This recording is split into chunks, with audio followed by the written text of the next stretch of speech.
For more videos, please subscribe, like and share.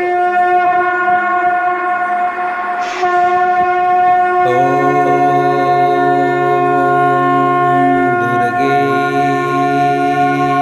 नमः। पहला नवरात्रा यानी मां शैलपुत्री का दिन। नवरात्रि के पहले दिन मां शैलपुत्री का पूजन किया जाता है।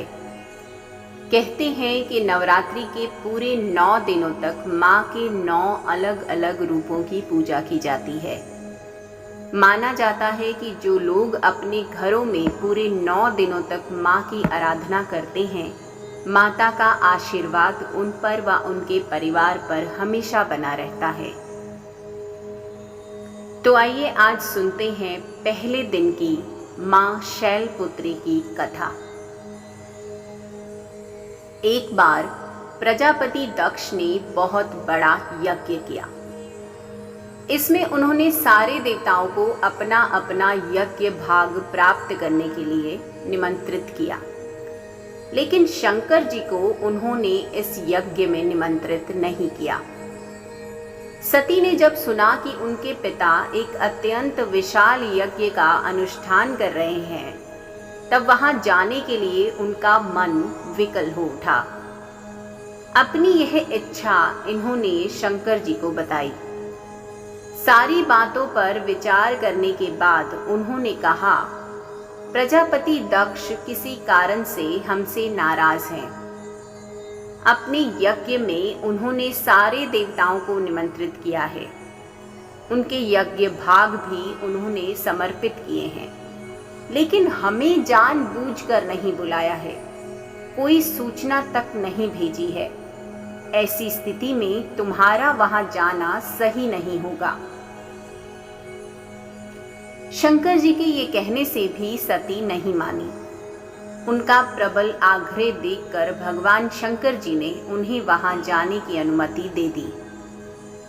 सती ने पिता के घर पहुंचकर देखा कि कोई भी उनसे आदर और प्रेम के साथ बातचीत नहीं कर रहा है। केवल उनकी माता ने स्नेह से उन्हें गले लगाया। बहनों की बातों में भी व्यंग्य और उपहास के भाव भरे हुए थे।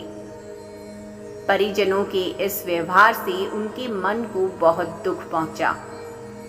यह सब देखकर सती का हृदय शोभ, गलानी और क्रोध से संतप्त हो उठा।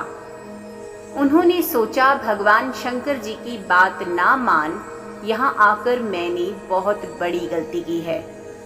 वे अपने पति भगवान शंकर के इस अपमान को सह ना सकी। उन्होंने अपने उस रूप को तत्क्षण वहीं योगाग्नि द्वारा जलाकर भस्म कर दिया।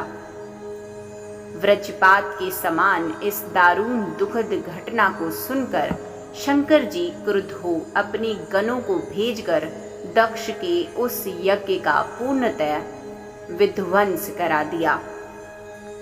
सती ने योगाग्नि द्वारा अपने शरीर को भस्म कर अगले जन्म में शैलराज हिमालय की पुत्री के रूप में जन्म लिया। इस बार वे शैलपुत्री नाम से विख्यात हुई। मां दुर्गा के इस रूप शैलपुत्री की जय जय हो।